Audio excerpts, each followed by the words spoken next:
WVTT information overload. 6 teenagers ages 14 through 19 are dead following a crash west of here. It happened in Warren, Ohio on Sunday. Now 2 other teens were hurt. Police say there were 8 passengers in that Honda Passport. That's a vehicle made for 5 passengers. The vehicle was traveling southbound at a high rate of speed. The vehicle traveled off the left side of the roadway, excuse me, struck a guardrail and rolled over and became submerged upside down in a pond. 2 of the occupants were able to escape from the vehicle and subsequently ran to a nearby residence where they called 911. The Warren City Fire Department arrived on scene and removed 5 victims from inside of the vehicle. A 6th victim sadly was ejected and was recovered at a later time. Now, police this hour are looking into whether that SUV was stolen. Meanwhile, counselors on hand at the schools where the teenagers were enrolled. Community members gathered at the scene to remember the teenagers who were lost. You know, we got to come together out here as a community because we can't just lose each other like this. And people need to be responsible before they get in any type of vehicle. Your heart goes out. You know, because don't nobody ever want to lose a kid, you know? Don't nobody want to lose their kid. You know, to have them, they haven't had a chance to live life yet, you know? A man was found dead in an elevator shaft at a busy railway station in San Francisco Sunday night. Police believe the man was sleeping on top of the elevator and was crushed to death. A rider reported hearing a scream and a crunching sound. The man was pronounced dead at the scene, and it took several hours to remove his body. Investigators are not sure how he got in the elevator shaft or how long he had been there. President Obama will speak Wednesday night at an Organizing for Action dinner, his nonprofit advocacy team. This will be the president's first speech to the group of donors and grassroots supporters. The dinner is part of a 2-day summit. OFA was formed in January following President Obama's re-election campaign to help promote his policy agenda.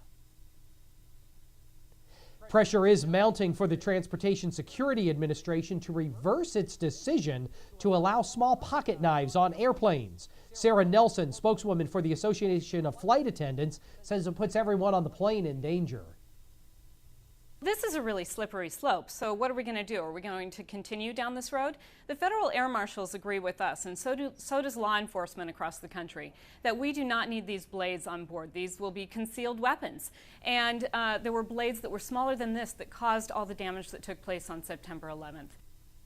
New York Senator Charles Schumer is also calling for the TSA to reverse its decision that allows small pocket knives on planes. But TSA officials say the change brings the United States into alignment with international rules.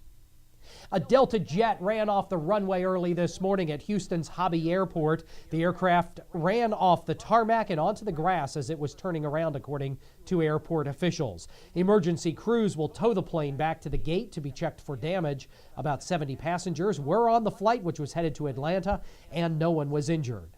American cardinals arrive at the Vatican to prepare to select the next leader of the Roman Catholic Church after the conclave of 115 cardinal electors begins tomorrow in the Sistine Chapel. After each vote, the ballots are placed in a stove and burned. Black smoke means no decision.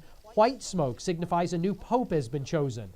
More than 1 billion Catholics around the world will be waiting on the decision.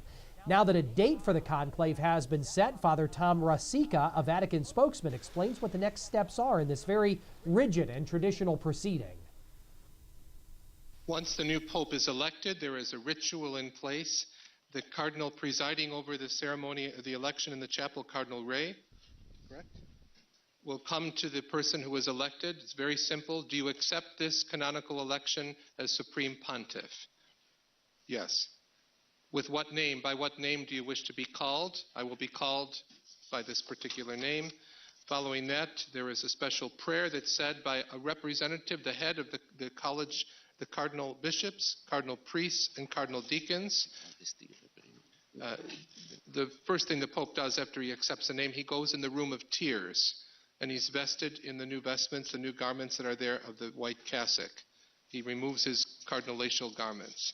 Following the prayer that's said by the cardinal priest, cardinal deacon, and cardinal bishop, the next thing is the reading of the Gospel of Caesarea Philippi. Who do you say that I am? It's the Petrine Confession.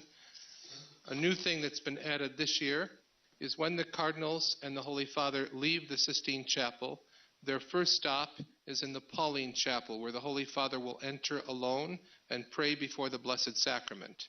He then rejoins the group and they go to the Loggia of St. Peter's Basilica.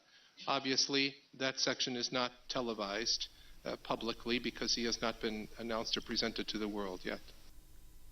The North Korean Army announced today that the armistice agreement that ended the Korean War is now invalid.